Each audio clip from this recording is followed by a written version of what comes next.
Абай Құнанбайұлы 19 қара сөзі. Адам ата-анадан туғанда есті болмайды. Есті көріп, ұстап, татып ескерсе, дүниедегі жақсы жаманды таниды дағы, сондайдан білгені, көргені көп болған адам білімді болады. Естілердің айтқан сөздерін ескеріп жүрген кісі өзі де есті болады. Әрбір естілік жеке өзі іске жарамайды. Сол естілерден естіп, білген жақсы нәрселерді ескерсе, жаман дегеннен сақтанса, сондай іске жарайды. Сонда адам десе болады. Мұндай сөзді есткенде шайқақтап, шалықтанып, не салбырап, салғырттанып естсе, не есткен жерде қайта қайырып сұрап ұғайын деп тұшынбаса, не сол жерде сөздің расына көзі жетсе де, шыға беріп қайта қалпына кетсе, естіпей не керек? Осындай сөз танымайтұғын елге сөз айтқанша, өзіңді танитұғын шошқаны баққан жақсы деп бір хакім айтқан екен. Сол секілді сөз болады.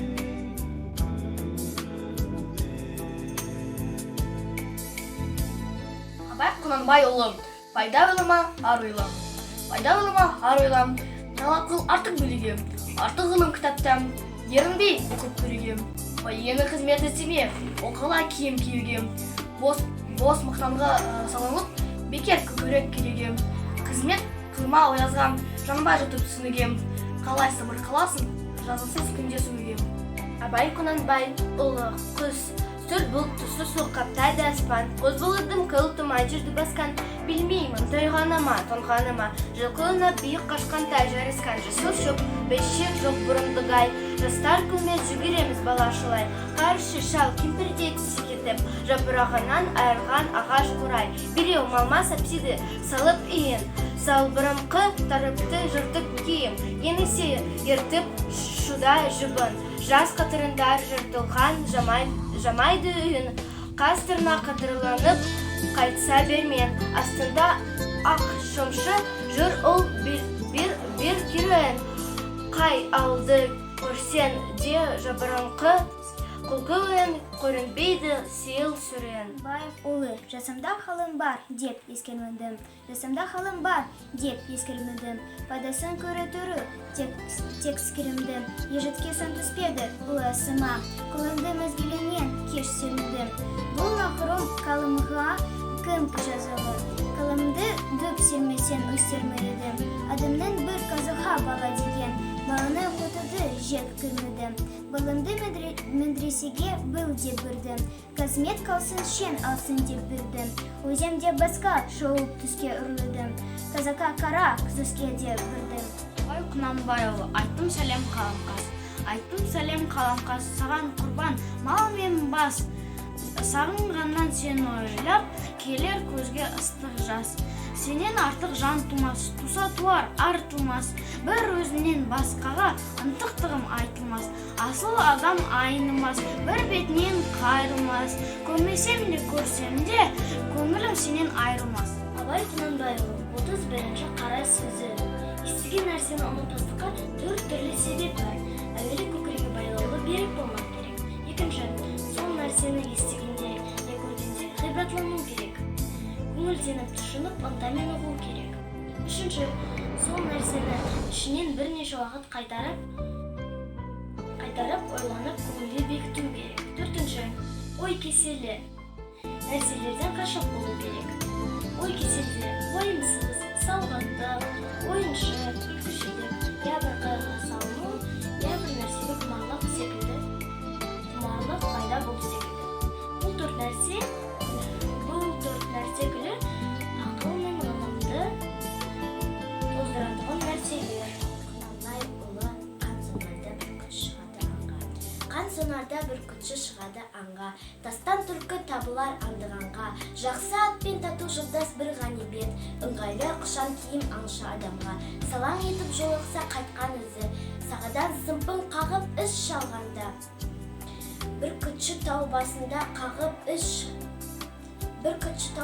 қағушы ойда. Іздің бетін түзетіп аңдығанда. Томағасын тартқанда, бір қырымнан қараң көз көзі көріп самғағанда.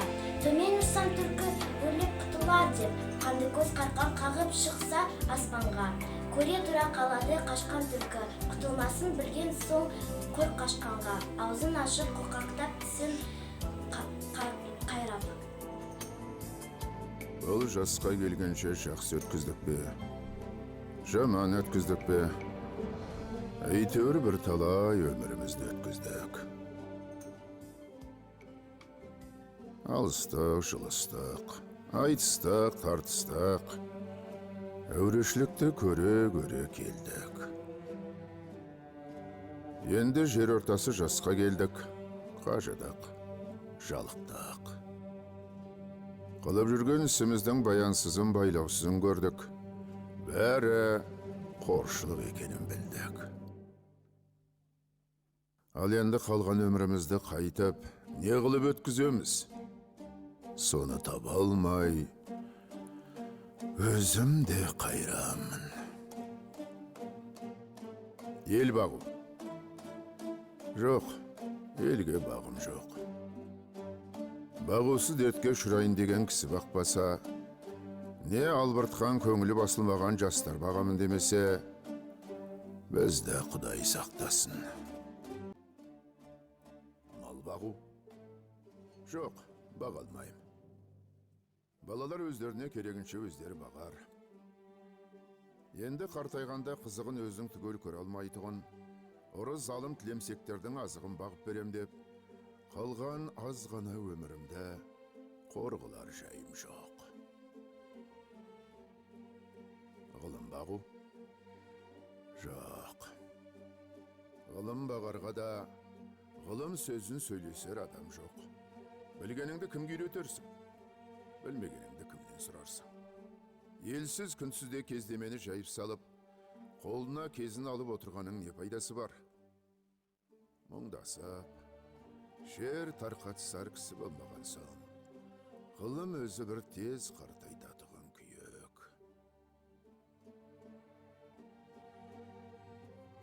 Сопылық қылып дін бағу? Жоқ, ол да болмайды. Оған да тыныштық керек. Не көңілде, не көрген күніңде бір тыныштық жоқ. Осы елге, осы жерде не қылған сопылық? Балаларды бағу? Жоқ, баға алмайым. Бағар едім. Қалайша бағудың мәнісін де білмеймін. Не болсын деп бағам? Қай елге қосайын, қай қарекетке қосайын? Балаларымның өзіне ілгері өмірінің, білімінің пайдасын тыныштықпенен көрерлік орын тапқаным жоқ. Қайда бар, не қыл дерімді біле алмай отырмын. Не бол деп бағам? Оны да ермек қыла алмадым. Ақыры ойладым. Осы ойыма келген нәрселерді қағазға жаза берейін. Ақ қағазбен қара сияны ермек қылайын. Кімдегім ішінен керекті сөз тапса жазып алсын, я оқысын. Ал енді керек жоқ десе, өз сөзім өзімдікі дедім де, ақыры осыған байладым. Енді мұнан басқа ешбір жұмысым жоқ.